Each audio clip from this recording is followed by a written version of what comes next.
시청자 여러분 안녕하십니까. 지금부터 저녁에 안보정론을 시작하겠습니다. 자, 이번 시간에는요, 오늘은 이제 10월 3일 개천절 날 있었던 오늘 시내 도심에 우리 이제 자유우파들의 집회 상황을 말씀을 드리겠습니다.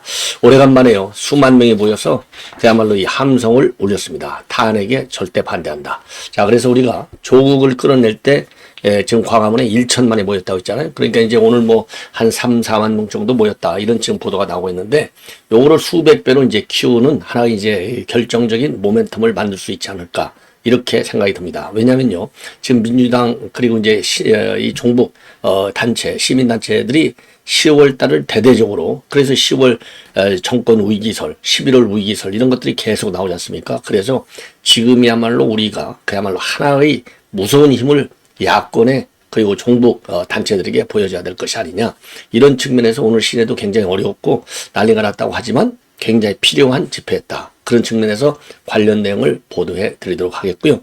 그 다음에는요, 그 다음에는 지금 이제 새롭게 제기되는 의혹이 뭐 매일같이, 저도 이제 썸네일을 그렇게 달고 있는데, 여러분들 이재명의 비리가 왜 이렇게 많냐, 이거요 안 까져서 그렇지 지금 검찰이 공식적으로 수사가 진행 중인 사안도 이미 많다는 거 여러분들 아시잖아요. 아직 공식적으로 수사가 착수하지 않은 사항도 어마어마하게 많은데, 이번에는요, 이 변호사비 의혹을 집중적으로 제기해 드리겠는데, 저도 한번 이제 간략하게 언급해 드린 바는 있어요. 그런데 요 변호사비가요, 최저 수십억, 최고 수백억에 이를 것이다. 그런데 이재명의 재산을 보면 줄지 않는다. 이거 왜 그러느냐? 도대체 이 저수지가, 변호사비의 저수지는 어디냐? 예, 요런 문제가 제기되면서 요 변호사비 뭔가 누군가가 대납하거나 뭔가 대가성 있게 교환했을 것이 아니냐, 요거에 대해서 검찰의 수사를 촉구하는 여론이 급 제기되고 있는 상황이 되겠습니다. 자, 이거를 말씀을 드리고요. 그 다음에 이제 중요한 거 하나는 이제, 이 국회에서 검사 탄핵 청문회가 열렸잖아요. 여기에서 이화영과 이제 말하자면 똑같이 회유 압박이다. 그러니까 이제 꼭두각시 허수아비 노릇을 한 거예요. 민주당의 이화영이가. 참 불쌍한 인간이죠. 이런 인간이 무슨 뭐 부지사라고 국회의원을 해먹고, 정말 대한민국 좋은 나라예요. 그러고 이렇게 대한민국 국회의원 천국이 없는 거예요. 아무 놈이나 가져가는 거예요. 예. 자, 그러다 보니까 검찰이 무지하게 화가 났습니다. 그래서 검찰에서요, 긴급 성명을 내놨어요. 요 내용을 말씀드리도록 하겠고, 요 청문회와 관련해서 이 한동훈이도 일사불란하게 강하게 비판을 하고 나섰습니다. 그래서 여야의 반응도 함께 전해드리도록 하겠습니다. 자, 그러면요, 먼저 요 집회 관련 사항을 먼저 말씀을 드리겠습니다. 자, 요것은 2019년도 집회 상황이고요. 요게 이제 이게 오늘 있었던 집회 상황의 자료 화면이 되겠습니다. 자, 요게 어마어마하게 많이 모였어요. 예. 자, 그리고요, 이와 관련해서 이제 동영상도 지금 이제 온라인 커뮤니티에 쫙 나오고 있어요. 예. 자, 동영상 한번 보시죠. 자유국민 다시 한번 보실까요? 예. 자, 요거는 제가 별도로 이제 또 끝난 다음에 또 말씀을 드리겠는데, 자유혁명연대라는 말이 나옵니다. 그러니까 이제 오늘은 자유혁명연대, 그러니까 자유혁명 속에는 뭐가 들어가느냐? 정말 자유민주주의의 혁명을 일으키자는 거예요. 이재명을 구속해야 되겠고, 그 다음에 종북 좌파를 척결해야 되겠고, 그 다음에는 부정선거 의혹을 제기해야 되겠다. 그래서 오늘 자유통일당하고 대한민국 이 바로세우기 운동본부, 여기에서 오늘 주최를 했거든요. 자, 이게 대한민국 바로세우기 운동본부입니다. 자유통일당. 여기에서 자유국민혁명연대를 출범시켰어요. 자, 그래서 오늘 그야말로 세종대로 일대, 그 다음에 대한문, 그러니까 이제 덕수궁 대한문 일대, 서울역 광장, 그 다음에 용산 삼각지, 요런 데서 난리가 났습니다. 그래서 오늘요, 오후 내내 시내 교통 상황이 아주 형편이 없었어요. 그래서 우리 시민들도 굉장히 어려움을 많이 겪었는데, 그거보다도 더 중요한 것이 뭡니까? 여러분들 잘 아시다시피 이재명의 구속은 역사 바로세우기 차원에서도 진행돼야 되는 거 아니겠어요? 그야말로 부패로 얼룩된 역사, 이재명이 중심의 이 조폭, 부패 카르텔을 없애야 되겠죠. 그래서 이재명이를 구속하라. 그 다음에 이재명이를 구속한다고 그러니까 지금 거꾸로 윤석열 대통령을 탄핵해야 되겠다. 탄핵하라. 요 집회를 누가 합니까? 종북 좌파들이 나와서잖아요. 이 종북 좌파들 싹 다 척결해야 되겠죠. 그리고 지금 이제 여러분께도 말씀드렸지만은 일부 이 부정선거 이 캠페인을 벌이는 그런 인사들이 많아요. 자, 이 장재원 박사가 중심으로 해서 전산 조작을 제기하고 있는데, 장재원 박사가 주장하고 있는 전산 조작에 의해서 가짜로 배지를 달고 있는 민주당 의원들이 한 50여 명 되는 걸로 알려져 있지 않습니까? 그래서 부정선거를 발본 생원하자, 요런 세 가지 캐치프레이즈를 내걸고 사실상 오늘 시내 집회가 있었는데 국민들의 이 환호가 대단했다, 이렇게 평가를 합니다. 그래서 우리 국민, 자유우파 국민들 모두가 이거는 그야말로 대대적으로 우리가 이제 주장하고 있는 내용이 아니겠습니까? 예. 자, 그래서 이러한 우리 이제 이 자유시민들의 불법 탄핵 저지를 위한 국민혁명 대회, 이게 이제 탄핵을 저지해야만이 자유민주주의가 지켜진다, 이런 측면에서 이루어지기 때문에 오늘 요 시내 집회는 굉장히 중요한 집회가 되었다, 이렇게 판단이 돼요. 다시 한번 말씀드리면 요게 이제 오늘 뭐 어마어마하게 보였죠. 예. 시내에서 3, 4만 명이다 그러면 뭐 어마어마한 거가 아니겠습니까? 자, 빡빡하게 들어섰고요. 다시 한번 이 동영상을 보여드리겠습니다. 자, 그래서 우리 모두가요, 이런 그 대규모 행사에 참여를 해야 되겠다. 자, 조국을 우리가 조국을 몰아내듯이 일사불란하게 주말마다 집회를 해야 할 필요성이 그 어느 때보다도 커지는 것이 아닌가. 그래서 지금 이제 이 성격은 좀 다르지만은 또 하나, 우리 자유우파들이 굉장히 중시하는 기조 중에 하나가 이제 차별금지법을 반대한다는 거 아니겠어요? 차별금지법 반대를 반대한다. 예. 자, 그래서 요 행사도요, 지금 이제 10월 27일 날, 이거는 이제 그 기독교계가 중심이 돼서 이루어지는 행사가 되겠습니다.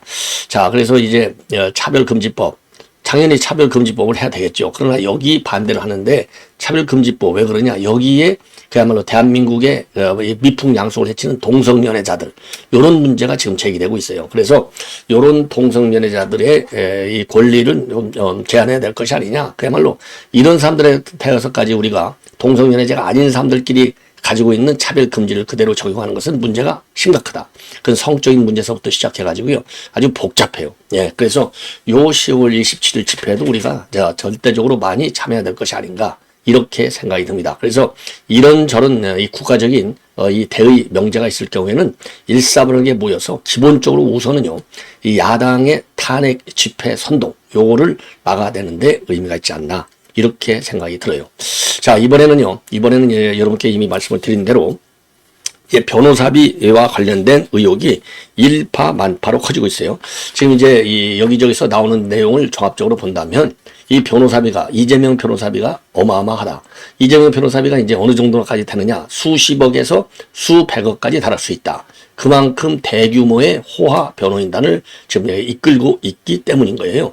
자, 그래서 지금 이거를 갖다가 이재명이가 이 변호사비를 갚기 위해서 지금 이번 총선 때 써모은 게 뭡니까? 배지를 달게 해줬잖아요. 대장동 변호사들을 전부, 정진상, 김용재 변호사들도 전부 배지를 줬지 않습니까? 그래서 정진상의 대표주자로는 이건태, 그리고 김용의 대표주자로는 김기표, 그리고 대장동 변호사는 박균택, 양분한 뭐 등등 어마어마하게 하지 않습니까?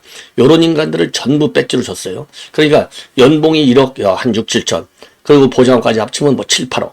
그러니까요, 1년에 7, 8억이니까 4년이면 3, 40억 되잖아요. 3, 40억짜리 배지를 달아준 거예요. 요걸로 이제 정리를 하는 겁니다.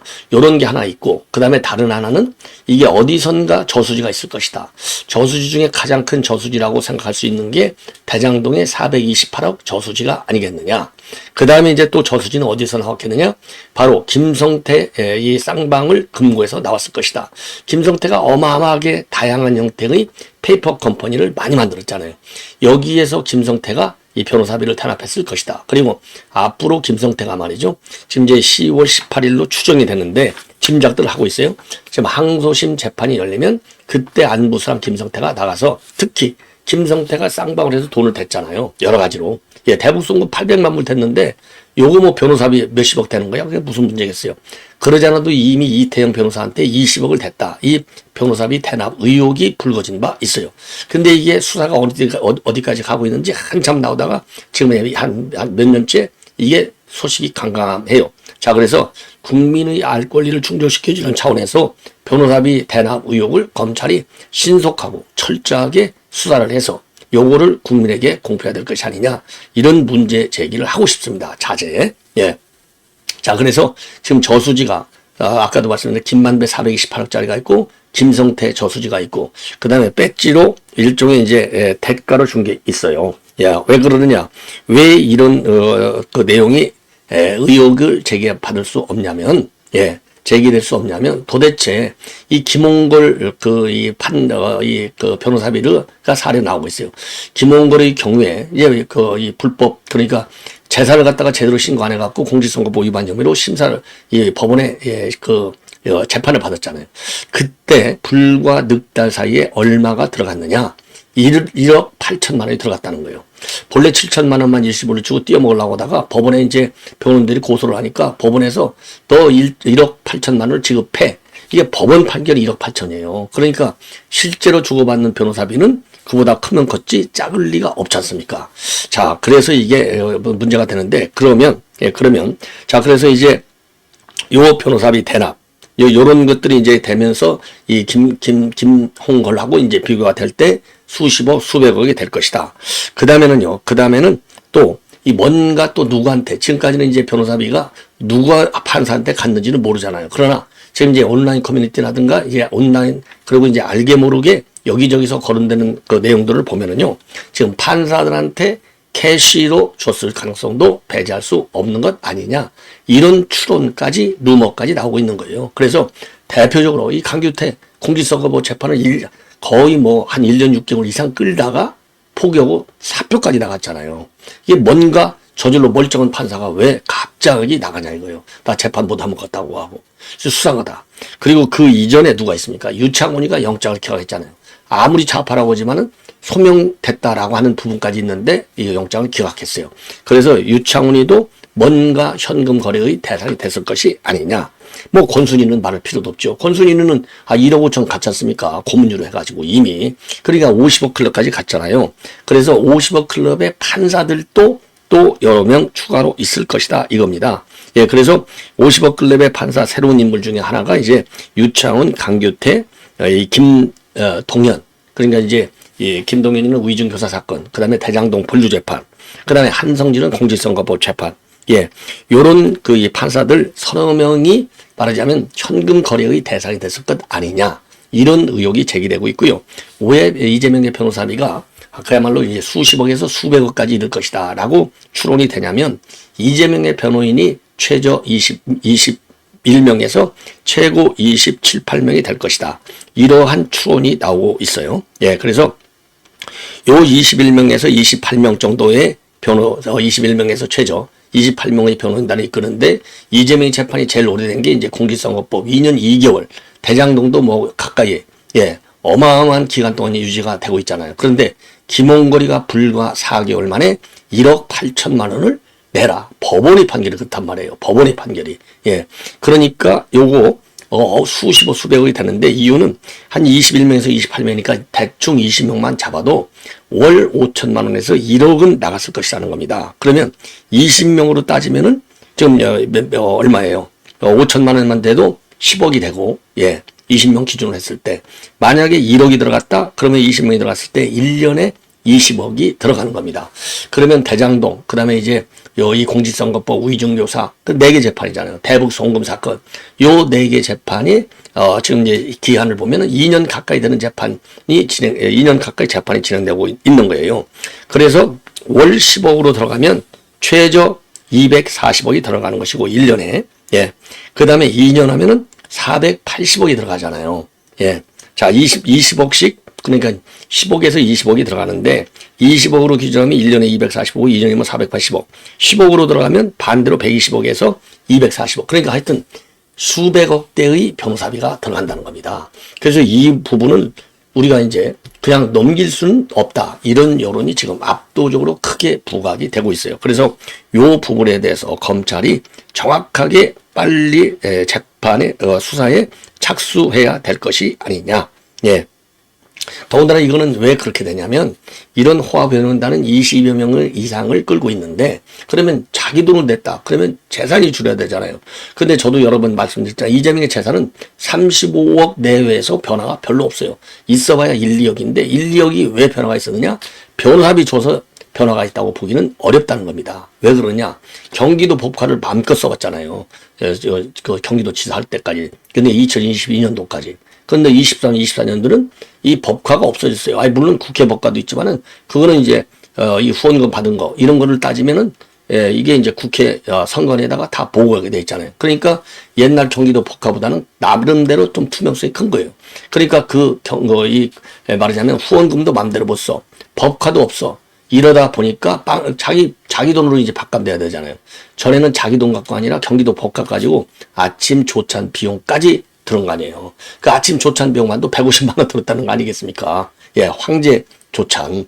그렇기 때문에 최근에 재산이 한 3년 사이에 변동을 보면 한 1.7억 정도가 줄어들었다는 겁니다. 이거는 변호사비로 준 게 아니고 자기 생활비로 들어간 것이 아니냐 이거예요. 그래서 이 수십억 수백억에 이르는 변호사비에 대한 의혹이 갈수록 커지고 있는 상황. 그래서 요 부분, 이태영이가 쌍방울로부터 이 수표를 받아갖고 이제 거기에서 20억 설이 나왔는데 여기서부터 시작을 해서 변호사비 이 의혹도 캐야 된다. 이런 국민적 비판이 법조계를 중심으로 해서 언론계를 중심으로 해서 급 제기되고 있는 상황이라는 말씀을 드립니다. 자, 이제 마지막으로 검찰의 입장문이 되겠습니다. 바로 이제 어제 있었던 이화영 청문회, 검사 탄핵 청문회에 관해서 말씀을 드리겠는데 한마디로 얘기해서 이런 식으로다가 청문회를 열어? 그래서 검찰의 수사를 반대해? 그러면 이거는 삼심제가 무너지는 것이다. 왜? 국회가 재판하는 거나 마찬가지잖아요. 국회가. 이거 용납할 수 없다. 강한 불만을 나타내고 있습니다. 예, 그래서 요 내용, 수원지검 입장문이 그렇게 길지가 않아요. 그래서 제가 핵심을 중심으로 해서 말씀을 드리겠는데, 한마디로 해서 이 회유 술판 걸었다. 요거는요, 김광민 변호사, 이제 이 경기도의원인데, 김광민 변호사가 주장한 내용, 그 당시 수원지검에서 건건이 조목조목 반박을 했지 않습니까? 그럼에도 불구하고 똑같은 허위 주장을 하는 거예요. 예. 그래서 그 점을 조목조목 다시 비판하고 있습니다. 그래서 이번에 대북 송금 사건의 핵심 피고인이 이화영이다. 그런데 처음부터 끝까지 어제 청문회에서 일방적 허위 주장을 반복했다. 예. 그리고 이 이화영이는 1심 재판에서 단 한 가지도 인정하지 않은 사람이다. 이재명은 똑같은 것이죠. 그리고서 쌍방울 법인카드를 직접 사용한 물증까지 제시받고도 범행을 부인하였고 재판부가 비합리적 변명으로 일관한다는 점도 중형 선고 이유로 설명할 만큼 온갖 거짓말로 범행을 은폐했다. 그리고 어제 이화영의 주장은 기존에 지속적으로 반복되어 왔던 기존 주장의 재탕에 불과하다. 그래서 술자리 회유, 압박, 쌍방울 주가 조작, 김성태 봐주기 수사 등 어느 하나 새로운 내용이 없다. 이러한 허위 주장들이 받아들여졌다면 1심 판결의 결과가 달라졌을 것이다. 그리고 이화영이는 검사의 술자리 회의를 주장하다가 객관적 증거가 제시될 때마다 음주 일시, 음주 장소, 심지어 음주 여부까지 진술을 번복하였고 전관 변호사로부터 회유당했다고 주장하다가 해당 변호인이 사실 무근임을 밝히자 자신을 위해 변호했던 변호사로부터 회유당했다는 황당한 주장까지 계속해 와서 일관성과 신빙성도 없다. 왜냐하면 이번 검찰의 이 반박문이 굉장히 중요해요. 왜? 앞으로도 이 이화영 계속 항소심 재판받죠. 예, 그 다음에 이재명이 재판에도 또 이화영이가 또 등장할 거 아니에요. 그래서 이게 굉장히 중요합니다. 그래서 1심 판결은 몇몇 관련자의 진술에 의존한 것이 아니고 수많은 객관적 증거와 대조하고 그리고 김성태, 방용철, 안부수 증언의 신빙성을 인정하면서 이화영의 이러한 거짓 주장이 배척된 것이다. 예. 그리고 모든 국정원 문건들을 심리한 후에 구체적 증거관계, 이유를 설치하여 이 사건 대북 송금의 목적이 쌍방울 주가 조작이 아니고 경기도 스마트폰 비용, 지원, 그 다음에 경기도지사 방북비용 대납 이렇게 명확히 판시했다. 예. 그리고요. 이화영이는 청문회에서 본인의 검찰 질문과 그 번복 경위에 대해서 내 책임을 경감시키기 위해서 이재명 대표에게 불리한 허위 진술을 하였다. 그 후 이 대표가 구속될 수도 있겠구나 하는 의기함을 느끼고 이재명을 보호하기 위해서 증언을 바꿨다고 증언을 했는데 결국 자신의 이해득실이나 정치 상황에 따라서 언제든지 허위사실을 지어내거나 진술을 바꿀 수 있음을 스스로 인정한 것이다. 예. 자, 그래서 이러한 거짓 증언을 갖다가 수사 검사에 대한 탄핵의 근거로 사려고 하는 것은 더군다나 국민에게 생중계되는 이 거짓말. 요거는 검찰로서는 분노하지 않을 수 없다. 예. 그리고 법정에서는 거짓말을 하더라도 검사가 객관적 증거로 반박하거나 중립적인 재판부의 판단에 따라서 그 허위성이 드러나지만 청문회에서는 거짓말에 대한 철저한 검증을 하기가 어렵다. 그래서 이화영이는 1심 판결에 대해서 불만사항을 거론하면서도 법원을 담당하는 법사위원들에게 이런 점들에 대해서 관심을 가져주기 바란다라고 부탁까지 까놓고 했는데 대한민국 어느 피고인이 이러한 특권을 누릴 수 있겠느냐. 결국 어제 청문회 목적은 앞으로 진행될 이 항소심 재판 중인 사건과 이화영의 항소심 재판 중인 사건과 또 앞으로 진행될 민주당 대표의 대북 송금 사건에 영향을 미치려는 것이고 이것은 객관적이고 공정해야 할 사법을 정치의 영역으로 끌어들인 행태다. 탄핵 청문회와 같이 국회로 법정을 옮겨서 제2의 사법부 역할을 하도록 하면 우리 헌법이 정한 3심제를 무너뜨리고 4심제, 5심제로 뒤바꾼 것과 다름없다. 앞으로 국회 다수당이 재판 결과에 불만을 가지면 언제든 재판의 시작 전, 진행 중, 확정 후를 가리지 않고 국회 내 재판을 열 수 있게 될 것이다. 관련 권력자의 범죄를 수사했던 이유로 허위사실을 근거로 검사를 탄핵하고 직무에서 배제한다면 앞으로 권력자에 대한 수사와 재판은 불가능하고 우리 사회는 부정부패로 가득 차서 그 피해는 결국 모든 국민들에게 돌아갈 것이다. 옳은 얘기죠. 야, 참 큰일 났습니다. 야, 이렇게 해서 검찰의 그야말로 분노의 이런 입장문을 여러분께 말씀을 드렸고요.